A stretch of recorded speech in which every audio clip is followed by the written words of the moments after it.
अक्षरमहं पुरुषोत्तम दासोस्मि। अक्षर एवो हूँ,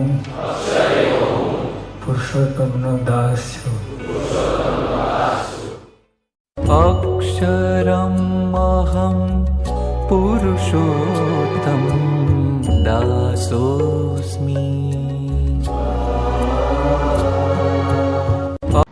आज वैलेंटाइन डे है, तो सबको वैलेंटाइन डे की बहुत सारी शुभकामनाएं। ज्योति जी का एक प्रश्न आया है कि ब्रह्मनिष्ठ गुरु ये शब्द है, उनका मीनिंग क्या है? तो आप में से कोई बताना चाहेगा ब्रह्मनिष्ठ गुरु का अर्थ क्या है? अलका जी। ब्रह्मनिष्ठ गुरु यानी कि जो ब्रह्म में निष्ठापूर्वक अपना जीवन काल निभाता है वो, तो ब्रह्म के ज्ञान से भरपूर मात्रा में संपूर्ण जो हो चुका है वो व्यक्ति, और ब्रह्म नाम में लीन जो है और जो ब्रह्म के ऊपर ही निर्भर है, तो ब्रह्मनिष्ठ गुरु यानी क्या है? तो मैं उसको उदाहरण के रूप में एक बताना चाहूँगी कि मेरे जो गुरु महंत स्वामी महाराज है, उनको अक्षर ब्रह्म कहा जाता है। अक्षर ब्रह्म यानी क्या और पर ब्रह्म यानी क्या? हम कृष्ण भगवान को, राम भगवान को, वो सब पर ब्रह्म है। स्वामीनारायण भगवान वो पर ब्रह्म है, परमात्मा है।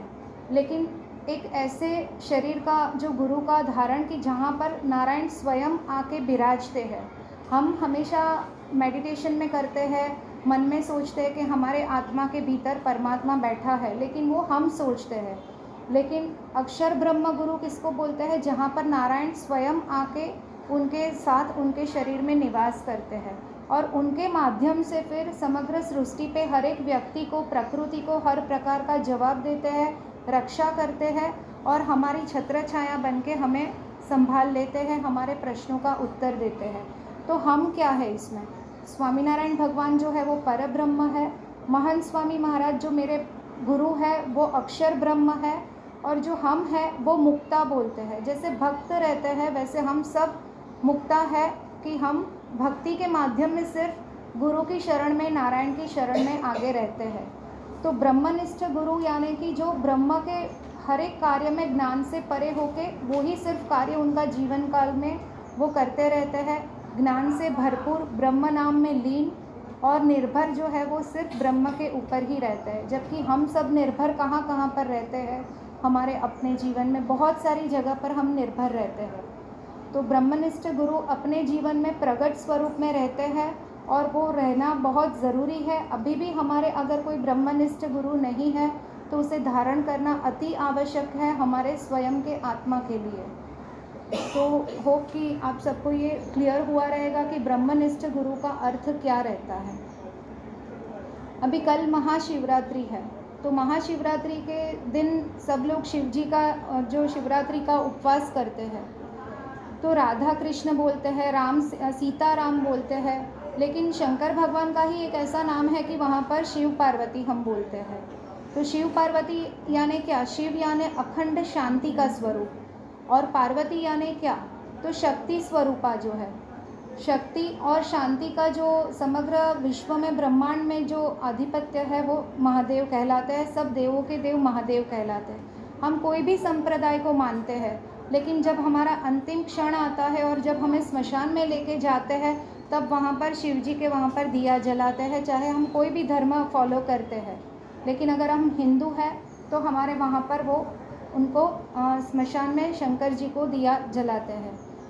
अगर और कुछ बात करें तो हम शंकर भगवान को रोज़ शिवलिंग पे जल चढ़ाते हैं, तो उसके भी बहुत सारे अर्थ है। अगर हम सोमवार को जल चढ़ाते हैं तो हमें धन की लाभ होते हैं, मंगलवार को चढ़ाते हैं तो हमारा स्वास्थ्य अच्छा रहता है, बुधवार को चढ़ाते हैं तो हमें संतान सुख प्राप्त होता है, गुरुवार को अगर हम शिव भगवान के ऊपर जल चढ़ाते हैं तो हमारा आयुष्य बढ़ता है, शुक्रवार को अगर हम जल चढ़ाते हैं तो हमारी जो इंद्रियों है उसका हम सुख भोग पाते हैं, शनिवार को सर्व प्रकार के सुख से हम प्राप्त करते हैं, और रविवार को जो हम जल चढ़ाते हैं शिवलिंग के ऊपर तो उसमें हमें सर्व पापों से मुक्ति नाश होती है। जो हम अंतिम सैटरडे करते हैं कर्म मुक्ति माला, वो अगर हम हर रविवार को चढ़ाते हैं जल शिव भगवान को तो हमें सर्व पापों से धीरे धीरे मुक्ति हो जाती है। तो इतना एक जल चढ़ाने से भी महादेव जो है वो प्रसन्न हो जाते हैं, और एक बिली पत्र लगाते हैं तो उनके ऊपर चढ़ाते हैं तो भी वो प्रसन्न हो जाते हैं। तो भगवान जो है वो भाव के भूखे हैं, उनको चीज़ें की कोई महत्व नहीं है। तो कल का जो महाशिवरात्रि का दिन है वो बहुत ही बड़ा दिन है। हो सके तो हमें उपवास करना है, दिवस की निद्रा का त्याग करना है। जब भी हम उपवास करते हैं तब दिवस की निद्रा का त्याग करना बहुत आवश्यक है, तो ही हमें वो उपवास का फल मिलता है। अगर हम और इससे आगे जाते हैं तो अभी आज ये जो है वैलेंटाइन डे यानी कि निस्वार्थ प्रेम का प्रतीक। तो प्रेम के लिए हमें पहले किसको निकालना है अपने भीतर से? तो हमारे स्वयं के भीतर जो अहंकार है और हमारे स्वयं के भीतर जो लालच है, तो उसके माध्यम से ही अगर वो निकल जाता है तो हमें प्रेम अपने आप मिलना शुरू हो जाता है। तो उसके निकालने के लिए मैं एक उदाहरण के रूप में ये सत्य कथा है कि एक संत है, एक छोटे से गांव में रहते हैं, और छोटा सा गांव में एकदम छोटा सा देरी जैसा एक छोटा मंदिर बनाया। उसके अंदर भी छोटी सी प्रतिमा है, जो भगवान की प्रतिमा है वो भी बहुत छोटी स्वरूप में है, लेकिन वो उनकी जो निष्ठा थी, उनका भाव जो था वो बहुत दिव्य भाव और बड़ा भाव था, प्रकट स्वरूप में भाव था। तो वो रोज़ नारायण की सेवा करते, अपनी इच्छा अनुसार मंत्र जाप करते, सब कुछ करते। नारायण एक दिन प्रसन्न होकर स्वयं उसके सामने आते हैं और बोलते हैं कि आपकी भक्ति से हम प्रसन्न हुए, आप कुछ मांगो। तब वो व्यक्ति बताता है कि नारायण मैं क्या मांगूँ, आपने सिर्फ उतना बोला, उसी से मैं आनंदित हो गया और इसी में मेरी तृप्ति हो चुकी है, मुझे कुछ भी नहीं मांगना है। नारायण बोलते हैं नहीं, आपने तपश्चर्या इतनी सेवा निष्ठा भाव से जो की है तो आपको कुछ तो मांगना चाहिए। तो बोला मुझे कुछ मांगना भी नहीं आता है, आपको जो देना है वो आप मुझे दे दीजिए, मेरी कोई भी मांगने की अभिलाषा नहीं है।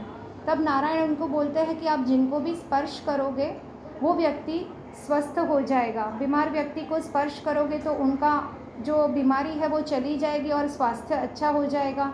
अगर कोई जानवर है या पशु पक्षी है, उनको बीमार है और आप स्पर्श करोगे तो वो अच्छे हो जाएंगे। अगर पानखर ऋतु है और झाड़ में से भी पत्ते चले गए हैं और आप उनको स्पर्श करोगे तो वहाँ पर हरा नीला घास हो जाएगा, पत्ते आ जाएंगे। तो आप जहाँ भी स्पर्श करोगे उनका स्वास्थ्य अच्छा हो जाएगा, ऋतु परिवर्तन हो जाएगी।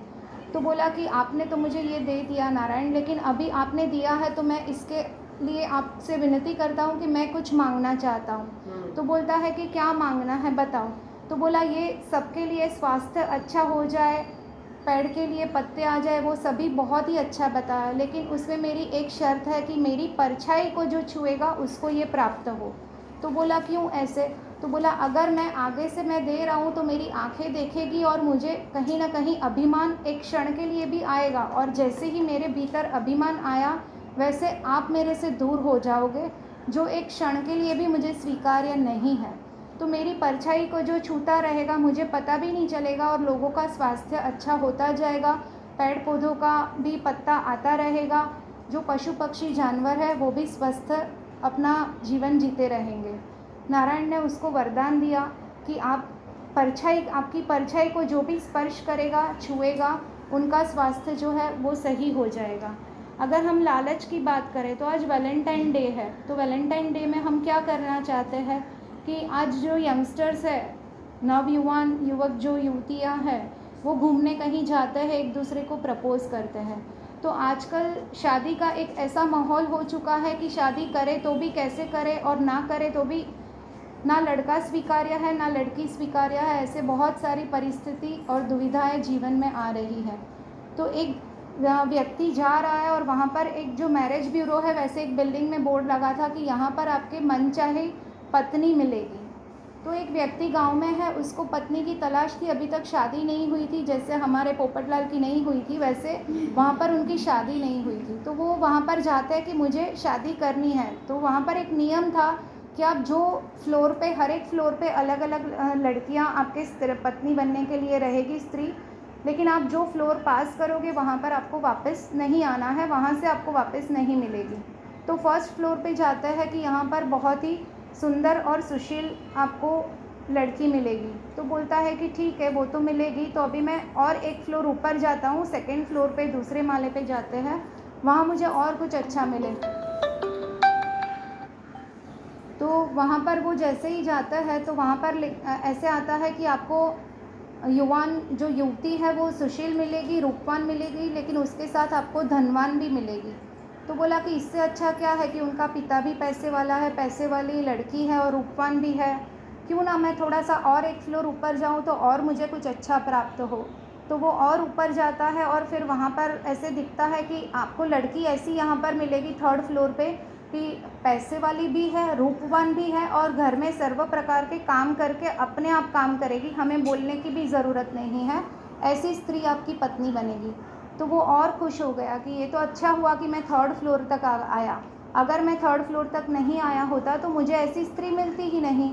फिर बोलता है अगर इसके ऊपर जाता हूँ तो मुझे और कुछ अच्छा मिलेगा। वो फोर्थ फ्लोर पे जाते हैं तो वहाँ पर ऐसे आता है कि मुझे ये रूपवान मिलेगी, धनवान मिलेगी, पैसे वाली भी मिलेगी, परिवार का काम करे भी वैसे भी मिलेगी, लेकिन जो लड़के के माता पिता है, सास ससुर है, उनकी अपने माता पिता के जैसे ही वो सेवा करती रहेगी।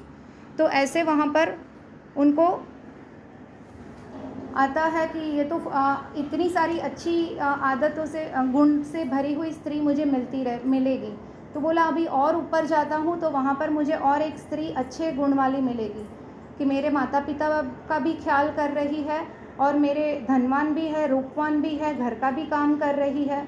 तो ऊपर जाती है तो वहाँ पर लिखा है कि यहाँ पर आप जो आए हो वो 4,444वें व्यक्ति हो, तो अभी आपको यहाँ पर कोई भी स्त्री नहीं मिलती है। इसका अर्थ ये है कि हम लालच में आगे जाते हैं, हमारी लालच और स्वार्थ इतना जीवन में है कि हमें और कुछ चाहिए, और कुछ चाहिए।